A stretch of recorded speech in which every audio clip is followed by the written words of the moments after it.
4 अप्रैल 1896 को लंदन की थेम्स नदी में एक मछुआरा अपनी नाव से मछलियां पकड़ रहा था।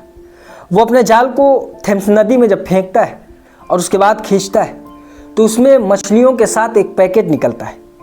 जब मछुआरा उस पैकेट को खोलकर देखता है तो अंदर एक नवजात शिशु की बॉडी थी, यानी एक बच्चे की जिसकी उम्र अभी 1 साल भी नहीं हुई थी। उसी के साथ कुछ टेप उसके गले पर लपेटे गए थे और देखने में ये लग रहा था कि इसी टेप से उस बच्चे का गला घोंटकर उसकी हत्या की गई है। जैसे ही ये मछुआरा ये सब देखता है वो फौरन इसकी खबर पुलिस को देता है। पुलिस की टीम वहाँ पहुँचती, बच्चे की लाश को अपने कब्जे में लेती और उसके बाद इसके साथ ही उस लाश का मुआयना शुरू करती।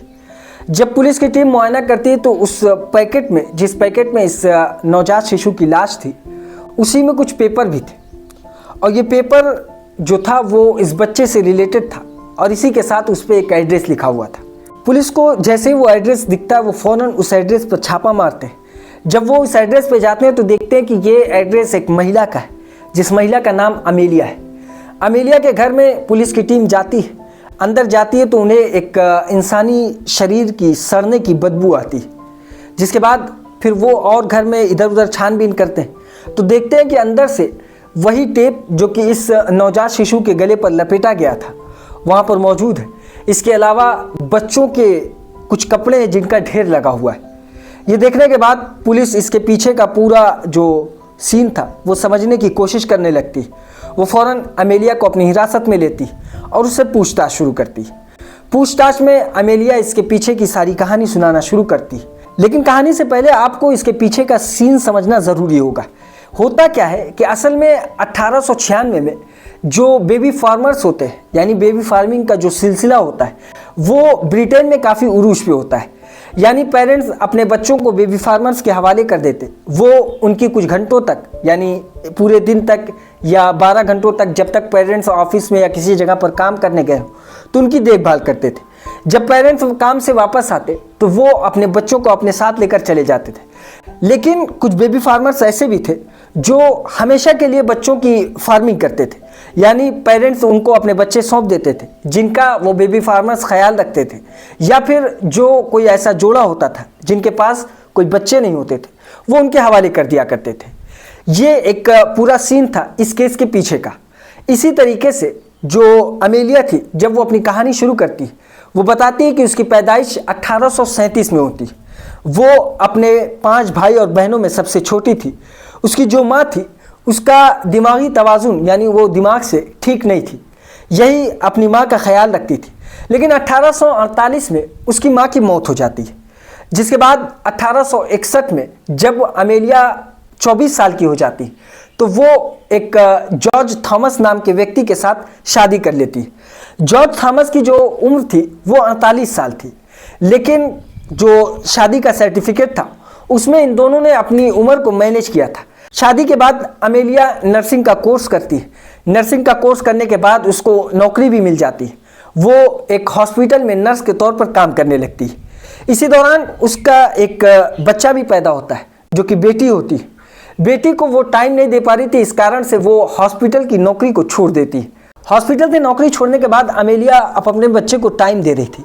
लेकिन इसी बीच होता यह है कि जॉर्ज थॉमस की मौत हो जाती है। जॉर्ज थॉमस की मौत के बाद अमेलिया अकेली पड़ जाती है। उसके पास कोई दूसरा साधन नहीं होता अपने बच्चे की परवरिश के लिए। इस वजह से अमेलिया शराब की फैक्ट्री में काम करने वाले एक मजदूर के साथ दोबारा से शादी कर लेती। दोबारा शादी करने के बाद फिर वो कुछ वक्त तक उसके साथ रहती, लेकिन आपसी कुछ मतभेद के कारण वो उस व्यक्ति से भी डिवोर्स ले लेती। अब अमेलिया पूरी तरीके से अकेली थी। उसके पास कोई दूसरा साधन नहीं था अपने बच्चे की परवरिश के लिए, क्योंकि दूसरे व्यक्ति के साथ भी उसके 2 बच्चे हो जाते हैं। यानी टोटल अब उसकी 3 औलाद थी और 3 औलाद की परवरिश करने के लिए उसके पास पैसा नहीं था। इस वजह से वो एक बेबी फार्मिंग का सिलसिला शुरू करती। वो अपने घर में ही बेबी फार्मिंग का एक सेटअप तैयार करती। वो बच्चों को लेती, उनकी देखभाल करती, फिर पेरेंट्स जब उनसे वापस लेकर चले जाते तो वो उन्हें दे दिया करती थी। इस तरीके से बेबी फार्मिंग का काम भी उसका चलता रहा। लेकिन क्योंकि उनको अपने तीनों बच्चों को उन्हीं बेबी फार्मिंग के जो पैसे मिलते थे उनसे पालना था, तो पैसे का कुछ मैनेजमेंट थोड़ा ख़राब चल रहा था। इस वजह से अमेलिया के दिमाग में एक शैतानी फतूर आता है, वो ये कि वो उन बच्चों को, जिन बच्चों की देखभाल करने का उसके पास जिम्मा दिया जाता था, उन बच्चों को खुराक नहीं देती थी। जो पैसा उनके खानों पर खर्च होता था वो पैसा भी वो बचाने लगती और अपने बच्चों के ऊपर खर्च करती। इस दौरान बच्चे भूख के कारण मरने लगे, जिसके बाद काफ़ी वक्त तक ये सिलसिला जारी रहा। लेकिन एक पेरेंट्स जब ये देखता है कि उसके बच्चे की बेबी फार्मिंग सेंटर में मौत हो जाती है तो वो इसके ऊपर कंप्लेन दर्ज करता है, जिसके बाद जांच होती है। जांच में अमेलिया को गिरफ्तार कर लिया जाता है। अमेलिया को जेल में रखा जाता है, जिसका ट्रायल अदालत में चलता है। लेकिन अदालत में कोई ठोस सबूत अमेलिया के खिलाफ नहीं मिलता, जिस कारण से अमेलिया को कुछ महीनों के बाद रिहा कर दिया जाता है। अमेलिया रिहा होने के बाद, क्योंकि उसका नाम खराब हो चुका था उस पूरे इलाके में, इस वजह से वो अब एक दूसरा शैतानी फतूर अपने दिमाग में लेकर आती है, एक दूसरा प्लान तय करती है। वो प्लान ये था, अमेलिया अब टेम्परेरी बेबी फार्मिंग नहीं करेगी, बल्कि उन बच्चों की फार्मिंग करेगी जिनको वो हमेशा के लिए अपने पास रख सके, यानी या तो वो उनका ख्याल रखे या फिर वो किसी जोड़ों को बेच दे। इसलिए वो अब नए तरीके से बेबी फार्मिंग का सिलसिला शुरू करने वाली थी। इसमें वो सबसे पहले अलग अलग एक पोस्टर छपवाती, जिसमें मिस स्मिथ बेबी फार्मिंग और अलग अलग नाम से वो पैम्पलेट छपवाती। उस पैम्पलेट को वो अलग अलग जगह चिपकवाती, जिससे उसका नया नाम के कारण लोग उसको अपने बच्चों को सौंपते हमेशा के लिए, ताकि वो उन बच्चों का ख्याल रखे या फिर वो उन जोड़ों को दे दे जिन जोड़ों के पास बच्चे नहीं है। उनका भी घर इन बच्चों की वजह से बच जाएगा और इन बच्चों का कैरियर भी बन जाएगा। इस सिलसिले में अमेलिया उन बच्चों को अपने पास रखती, लेकिन अब वो जो शैतानी फतूर उसके दिमाग में चलता था वो ये कि उन बच्चों को वो उन टेपों से उनका गला घोंटती और उनको मौत के घाट उतारने के बाद कुछ बच्चों को वो उसी थेम्स नदी में जाकर फेंक देती और कुछ बच्चों को एक लैंड पर लेकर जाकर उन्हें दफना दिया करती थी। ये सिलसिला काफ़ी वक्त तक चलता रहा, लेकिन 4 अप्रैल 1896 को जब उस मछुआरों को वो पैकेट मिलता है तो अमेलिया को पुलिस जब गिरफ्तार करती तो ये कहानी सामने आती, जिसके बाद उस नदी को सुखाया जाता है। पुलिस के द्वारा वो ऑपरेशन तय किया जाता है कि इस नदी के पानी को सुखाया जाए और अंदर से देखा जाए कि और कितनी लाश इस नदी से मिलती। जब नदी को सुखाया गया तो उसमें से टोटल 50 बच्चों की, नवजात शिशु की लाश मिलती। उन लाशों की गिनती 50 थी, जिसको पुलिस अपने कब्जे में लेती।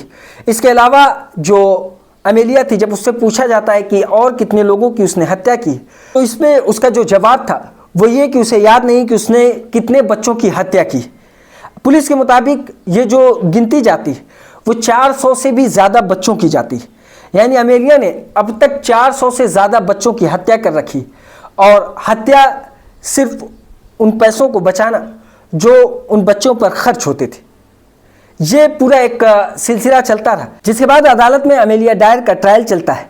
ट्रायल के दौरान वो मुजरिम पाई जाती है। इस वजह से 10 जून 1896 को अमेलिया डायर को फांसी की सज़ा दे दी जाती है। फांसी के दौरान जब उससे पूछा गया कि वो कुछ कहना चाहती है तो वो जवाब में ये कहती है कि उसके पास कुछ बचा ही नहीं है कहने को। ये थी एक ऐसी महिला की कहानी जिसने अपने पूरे कैरियर में 400 से ज़्यादा बच्चों की हत्या की, और वो बच्चे जिनकी उम्र 1 साल से कम या 1 साल के आसपास होती थी। इसे 10 जून 1896 को फांसी की सज़ा दे दी जाती है। ये थी आज की कहानी। इसी तरह की और कहानी सुनने के लिए हमारी इस वीडियो को लाइक करें, हमारे चैनल को सब्सक्राइब करें और बेल आइकन को ज़रूर दबाएं।